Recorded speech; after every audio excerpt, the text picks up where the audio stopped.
As we've seen, the speech is facing a whole lot of controversy today. Many wondering, how did this happen and if this is really a common occurrence? Joining me now is UTEP Professor Dr. Richard Pineda. I want to thank you very much for being with us this afternoon. You're welcome. A lot of eyes on Melania and on the speech. Do you have an idea of how this speech was drafted? Well, that's actually one of the first points of controversy. So in an interview before the speech, she said that she had written it herself, and then immediately afterwards there was a walking back by the Trump campaign that in fact there might have been some folks that helped write it.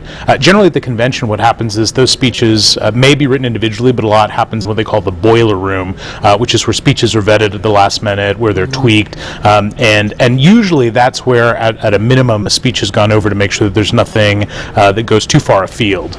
Okay, so did you get a chance to hear both speeches or look at both speeches in your opinion? I did. This is Super Bowl season for me, and so in fact I did. I think that the real issue is that it's not just words. I mean, the RNC today has tried a number of strategies to sort of say this isn't really a proprietary notion, but when you look at it sentence by sentence, at least for two paragraphs, it in fact is plagiarism. Now, the difficulty is that in a public setting, the standard for that is totally different, and in some ways I don't necessarily think that it's the speech itself that I think has an issue, or that there's an issue. It's more about what that does for the media cycle and how it takes away from the other speakers last night at the convention. All right, and what has it done for the media cycle? Do you think this is something that could hurt Trump's campaign in the long run? I don't think that it hurts the campaign. I think what it does is exactly what we've seen today. The media cycle has been dominated by stories and the split screen edit of the two speeches, when for the RNC and for the Trump campaign, what it really needed to be about was the theme for the night,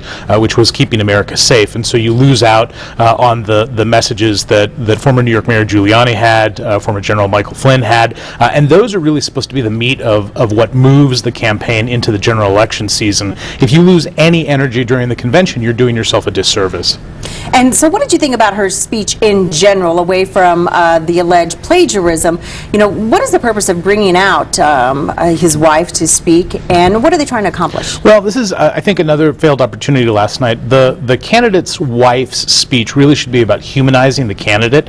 It should be a way to be able to put a narrative together that plugs into then the candidate's speech on the last night of the convention. I think one thing that happened yesterday was that it was a speech that I think is probably pretty challenging. I think she's not an expert at giving speeches. It's got to be a daunting situation to be in front of that crowd. But I think in terms of the content, I think what it missed out on was the ability to be able to put that human face on the candidate, and I think that's also something that was probably a misstep on the part of the campaign. Okay, last question. Any other previous examples of plagiarism in politics? Sure. The biggest example is Joe Biden had taken or had been accused of taking sections of a speech by Neil Kinnock, a British politician, and that was also so similar, in fact, that it led to, I think, a lot of immediate crisis on the point of Biden's presidential campaign at that point. I think one of the issues in crisis is to be able to admit a mistake and come out early and do it often, and I think, again,